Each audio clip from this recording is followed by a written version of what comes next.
Hello, I am Dr. Mirela Cherneyanu, and I welcome you to the Wellness Optimizing Warrior MD podcast, the WOW MD podcast. I am not your typical wellness coach, and this is not a typical wellness podcast. Here, I'll discuss educational facts about health, hormones, intimacy, anti-aging, and beauty trends, all very hot topics, to empower you to make great choices when it comes to your health and to your body. I want you to go, wow, I did not know that. Or, wow, this is going to make a great difference for me. Our healthcare system is broken and it needs a revolution. You and I can start one today. I am willing to share my knowledge with the world if you're willing to listen. Let's get started. Welcome to part 2 of How to Prepare for Menopause of the WOW podcast.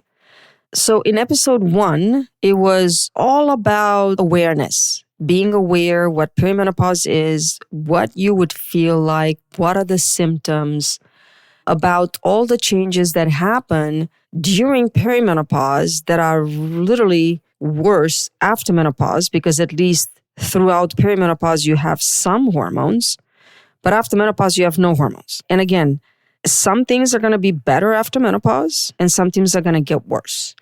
The symptoms that are totally dependent on the presence of estrogen, like vaginal health, joint health, cardiovascular health, mood, energy, all of those are going to worsen once you go past menopause and you no longer have hormones at all. But other symptoms like crazy periods, heavy periods, the ups and downs of the energy and the mood are going to even out. And that's all going to be gone after menopause. So there is a little bit of light at the end of the tunnel. And I'm going to talk more about that. So what I want to focus on this episode is we talked about all the physical changes, all the mood changes, all the awareness that you need to have to know what perimenopause is, what it means to your body, how things will change. How can you make perimenopause better? Well, you have to understand hormones. You have to understand what hormones do in your body. And then you have to decide if you believe hormones are good or bad. So ultimately, whatever you decide in perimenopause, it's probably going to impact you in menopause. And most women have to decide during this perimenopausal transition whether they are a believer of hormones or not. Are you going to try hormones or not? Do you personally believe that hormones are drugs and they're bad for you? And do you want to go all natural route? That's okay. Maybe find someone to partner with that can guide and support you in your menopause journey, staying as natural as you desire. On the other side, do you believe that the sex hormones that kept you young and vibrant when you had them are the keys to forever young in heart, mind, body, and spirit? Then be prepared for that. Partner with a physician who has the same beliefs you do, who has the knowledge and the training and the expertise to offer you those keys to being forever young in body, spirit, and mind. And then when time comes and your symptoms and the testing confirm a decline in your hormones, then you can initiate hormone therapy. Now, when we say hormone therapy, many times, many people simply understand estrogen hormone therapy or testosterone hormone therapy for men. However, hormone therapy is not that simple. It's not a little chapter in your body. Hormone therapy is not like blood pressure therapy. You go to a cardiologist or internal medicine, you get prescribed a blood pressure medication, now you have a medication for blood pressure. You have low hormones, now you get sex hormones. You have low thyroid, now you get low thyroid. Hormone therapy is not that simple, and hormone therapy should never be considered without looking at the big picture. That is why, to me, as a physician, as a woman, is absolutely mind-boggling how many women and men choose to do hormone therapy with one person, one doctor, then trust their other health issues with someone else, usually another doctor, who does not believe the hormone therapy is the right choice or is not trained or familiar with the hormone therapy, because otherwise that doctor would be administering the hormone therapy for that patient. So they wouldn't come to the other doctor. So the man or the woman, the either or, are constantly bombarded with different opinions. And that is a terrible thing in medicine now. We are as divided about hormone replacement therapy I'm talking about sex hormone replacement therapy, not thyroid replacement, not adrenal replacement, not other kinds of replacement. So we're as divided about HRT, hormone replacement therapy, as we are about politics and who we voted for. And there should be very clear cut, crystal clear reasons why hormone replacement therapy is beneficial and safe. All doctors should be united. They should all preach the same truths in unison, not tell you different versions. And this is likely one of the reasons patients lose trust in doctors and ultimately will choose to believe whatever rings true for them, what is aligned with their beliefs. And last but not least, many choose to believe results. Once they feel better with hormone replacement therapy, they're believers forever. Let me use a simple example with a man's testosterone because that's easy to understand. Women are much more complicated because there are 3 different sex hormones that need to be balanced and be perfect Goldilocks just for her to feel great. For men, it's just testosterone overall. Very simple. So let me use this analogy. And if you're a woman, please listen because I'm trying to make a point here.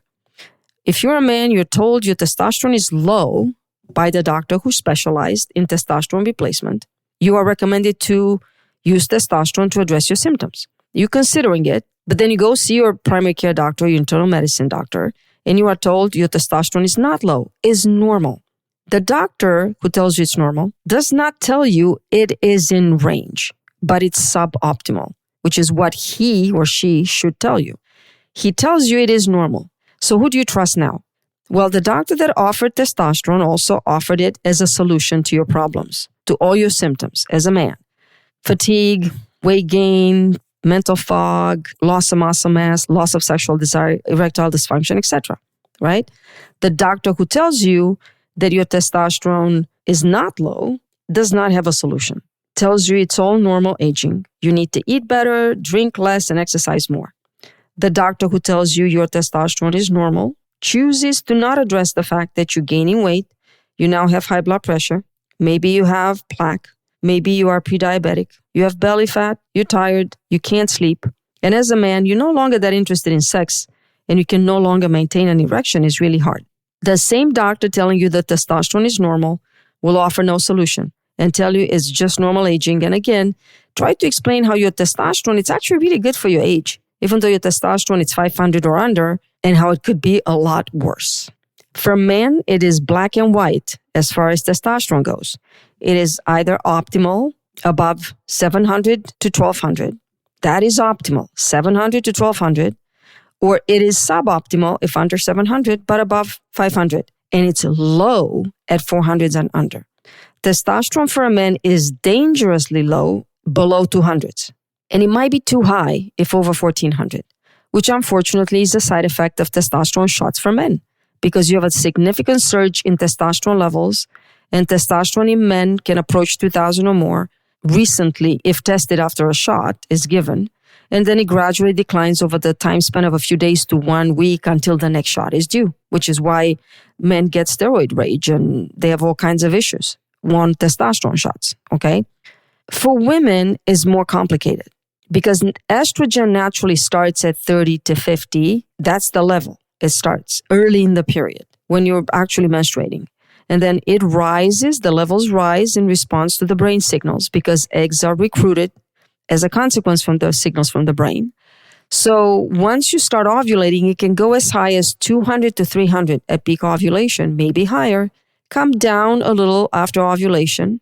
Now your progesterone starts rising, reaching an optimal level of 15 to 20. A woman's estrogen level can easily reach 300 or so at ovulation in her 20s or 30s, to decline to 100s or lower as she gets older. So I ask women all the time when they're told your hormones are normal because the doctor looks at the test and doesn't know how to interpret it, has had no interest in getting additional training in hormone therapy or understanding hormones. And everything I'm telling you is common sense.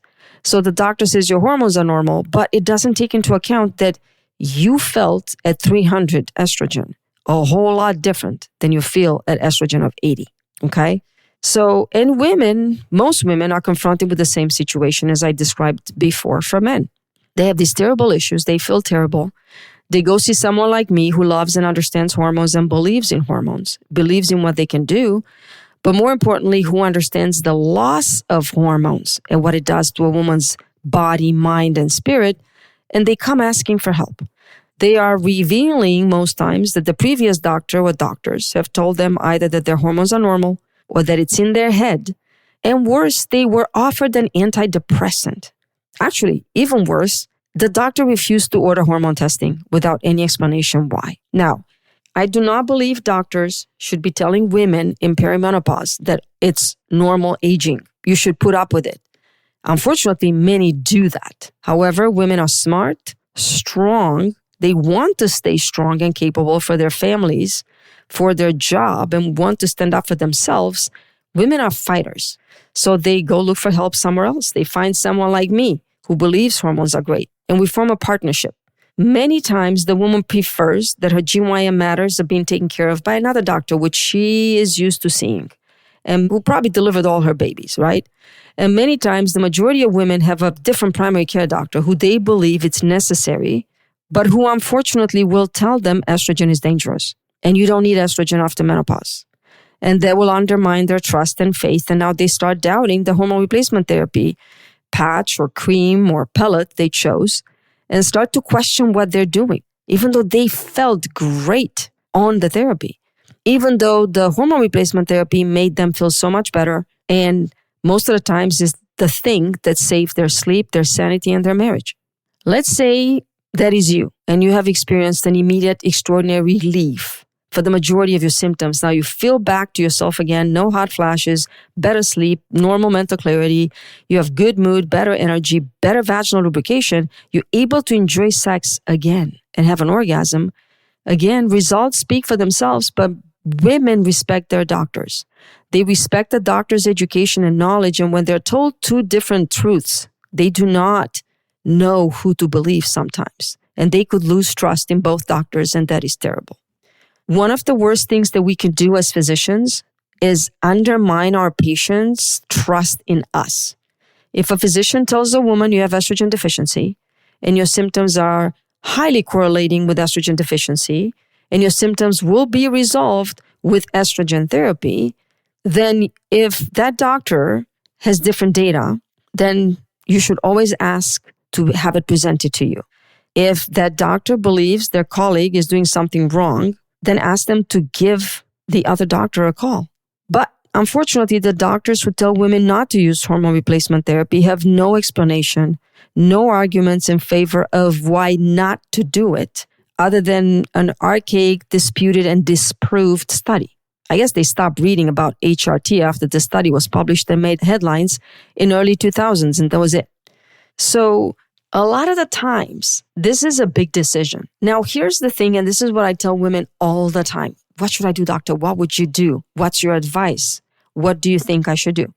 So I share a little bit about my story. So obviously, I went through perimenopause and then menopause came. And when I stopped having periods, it was 2 or 3 months into it, I realized something is going on and I'm changing. And I wanted to intentionally put up with it as long as I could, just to see what is the big deal about menopause. So I went about 8 months with no periods. I wasn't sleeping well. I was waking up in the middle of the night 3 or 4 times to go pee. And sometimes I'd wake up and I'm like, oh, I'm up. I might as well go pee and then come back and couldn't go back to sleep again. I would read. I would get up and work on my computer. I mean, it was very annoying.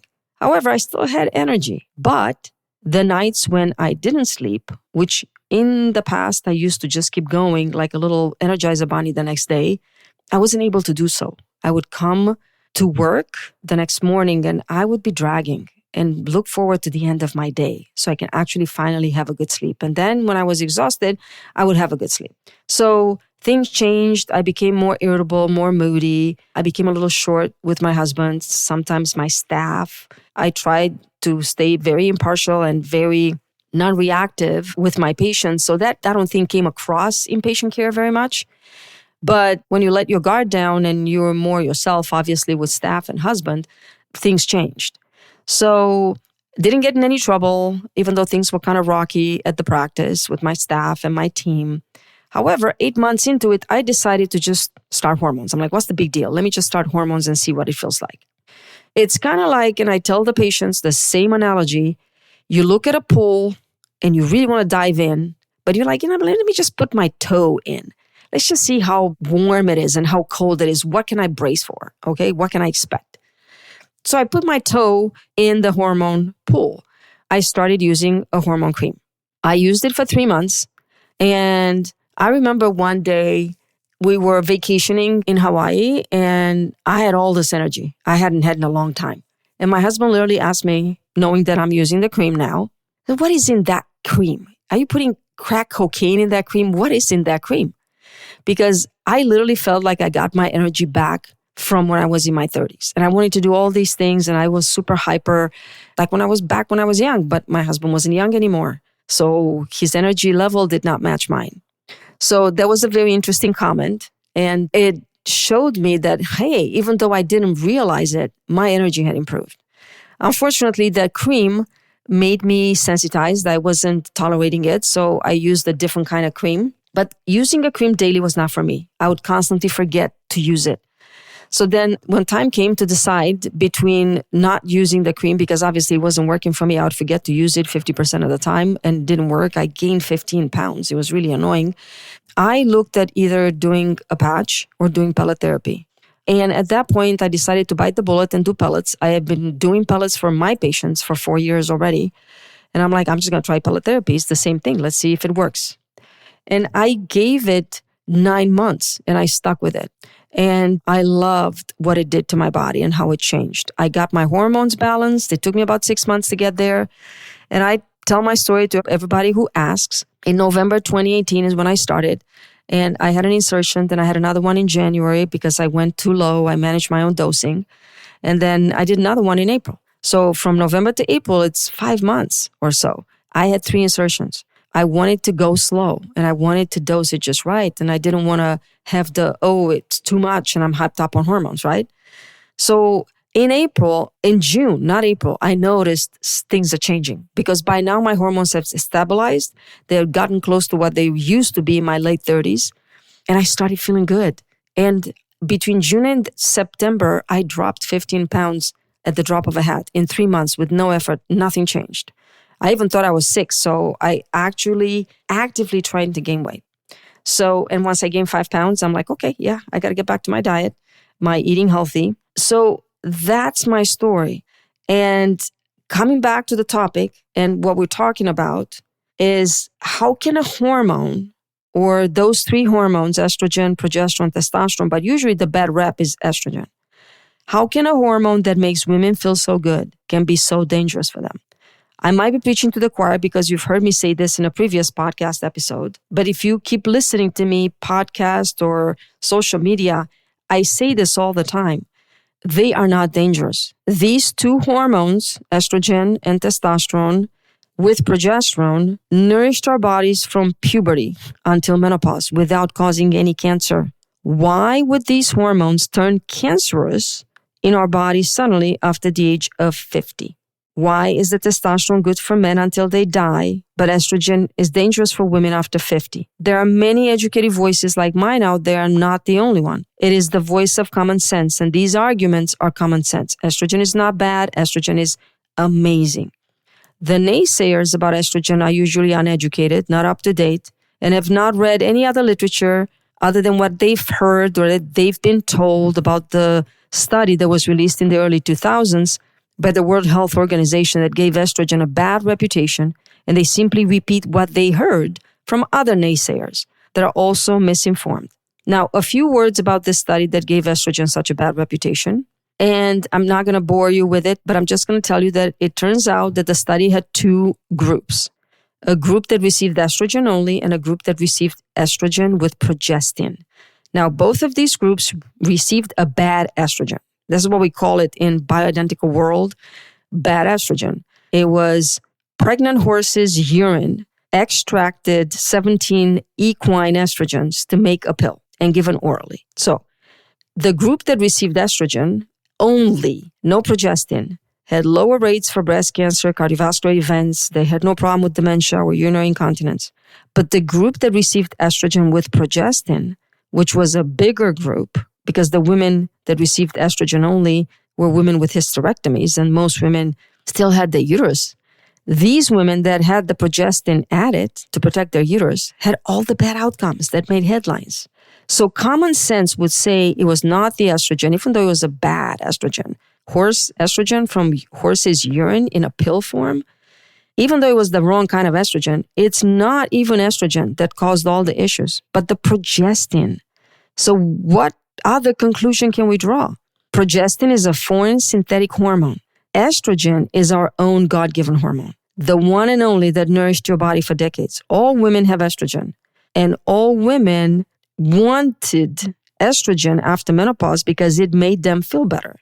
Now, this estrogen fear-mongering in the early 2000s made headlines because it created fear that our own life-saving estrogen can harm us after menopause. So many women were confronted with doctors who wanted to cut them off from the estrogen completely and immediately with no transition because of the fear of liability. They didn't want to get sued because they put someone on hormones, and my God, the hormones are causing all these bad things, right? Many women did not care about the study. They had to argue with their doctors to keep estrogen as a prescription, even though it was the wrong kind of estrogen, I'm telling you, right? Because insomnia, fatigue, poor mood, as well as hot flashes came right back when estrogen was discontinued. Now, this study is not a perfect study, and it has been debunked by many other studies and opinions and analyses. And we no longer believe that estrogen is bad for women. However, there is still widespread fear about estrogen. It's been going on for over 20 years. Most OBGYNs who are conventional medicine trained, unless they're seeking additional training on their own, which is unfortunately time sacrificed away from family and away from a current paying job, and it costs money they have to pay out of pocket. Unless they do that, they're not going to be informed or educated about all the options for estrogen replacement therapy, and they will lack education in testosterone replacement therapy completely. Many physicians still resort to birth control pills as a safe and effective method to regulate periods for perimenopause. That is so wrong. Why is it wrong? Because the mechanism of action for the birth control pill is through shutting down the little ovarian function that you have left that is declining, like I talked in the previous episode, to a complete zero. So we take that tempest, that crazy water that you're up and down, and we put you in a lake. Now, right? You take a fake synthetic estrogen lookalike pill, which is the birth control pill, and that will effectively shut down your own production of both estrogen and testosterone. Yes, it will take away the crazy up and down, but you no longer have any of these two protective, anti-aging, youthful hormones. Now, am I saying we cannot use birth control pills for birth control? No, that's not what I'm saying at all. What about the right case scenario with adequate informed consent and education of the patient in question? Can we use birth control pill as a method to alleviate temporarily symptoms related to perimenopause? Maybe. If you explain to the patient exactly what I'm saying now and people understand, hey, this is not good for you, but it can take away the up and down for a while and get you level with no hormones. As long as you're okay with that, then we can try it. So what I'm saying is that there's no reason for a woman to use a birth control pill outside of the need for birth control to regulate her period, to address mood issues or perimenopause. It is really, really bad and wrong to prescribe birth control pills for menopause control. The birth control pill has significant risks, liver cancer and breast cancer. The medical community loves to blame hormone replacement therapy for the increase in the rates of breast cancer in the last 30 to 40 years. However, the medical community is not looking at and ignoring completely the staggering amount of women that have used birth control pills for birth control for decades before they got cancer. And they used it for different medical reasons outside of needing birth control. I have so many women, I needed to regulate my period. No, I'm not sexually active, but I needed to regulate my period. I needed to clear acne. I needed for mood. Again, all it's in the name of regulating something, mood, periods, and they take it for 3 to 4 decades. They stay on it. They get off of it. They get pregnant. They get back on it. We now know that birth control pills increase risk of cancer. It says so on the birth control pill pack. Exposing a woman to 2 or 3 decades of synthetic oral birth control pills for reasons outside of the need for birth control is not healthy and probably wrong. And it simply works as a Band-Aid. It does nothing to actually fix the hormonal balance. I'm going to repeat that. The birth control pill does nothing to fix the hormonal balance. It simply brings all your hormones to zero. Let's call that a chemical menopause because that is what using a birth control pill can be.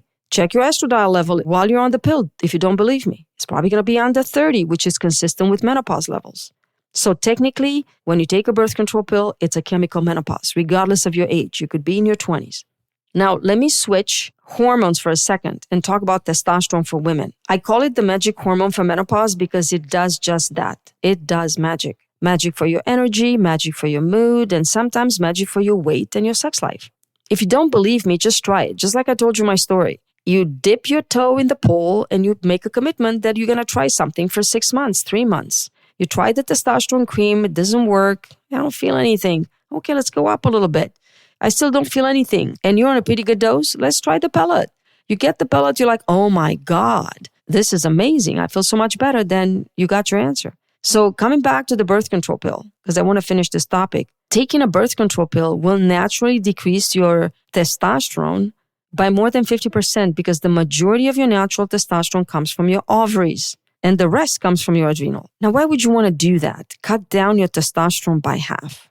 I bet top dollar that if the package insert for birth control pills would come with this warning and an explanation of what testosterone does for a woman, and women would read it, there will be many who would choose another birth control method.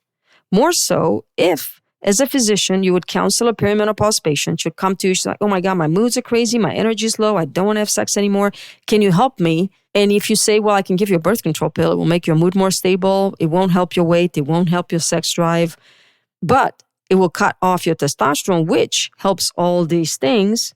So again, I bet top dollar that if all doctors would warn all women on what lowering testosterone can do to their sex drive, their mood, their muscle mass, and their weight, many would say, no, what else do you have? I don't want this.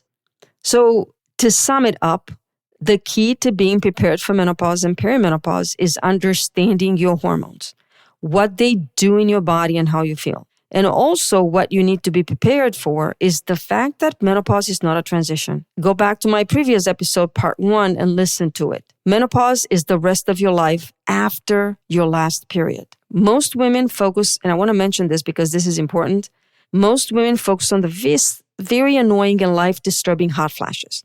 They believe that if they don't have any hot flashes or their hot flashes are mild, I didn't have any hot flashes, okay? They believe they're just cruising through menopause. They're not bothered by it. It doesn't affect them. Let me iterate again. Hot flashes are the tip of the iceberg. And the women who say menopause is easy because they do not have hot flashes that bother them, these women ignore the other changes that happen due to the loss of estrogen. Vaginal dryness, loss of intimacy due to pain, urinary issues like urgency and incontinence, fatigue, mood changes like irritability and being easily overwhelmed by stress, weight gain, muscle weakness, excess fat with body shape changes, joint pain, arthritis, loss of mental clarity, issues with recall. I mean, the list can go on and on and on. What about beauty? Women care about beauty. Yes, ladies, loss of estrogen leads to loss of hair, more wrinkles, sagginess, and flabbiness. It sucks. Again, menopause equals aging, and we age due to entering menopause. Can you age slower and keep functioning better and optimally past menopause? The answer is yes.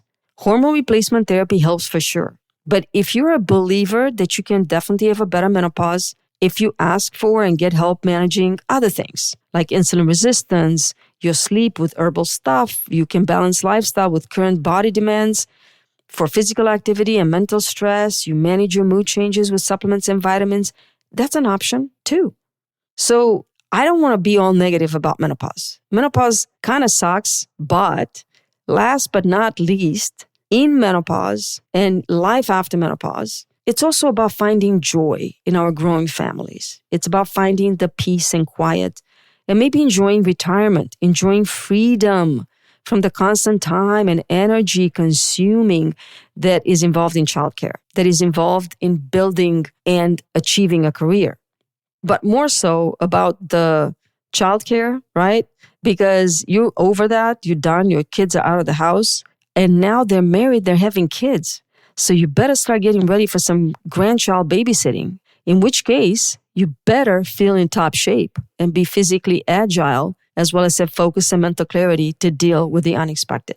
Menopause also means not needing birth control and being able to reconnect with your partner without the worry of childbearing.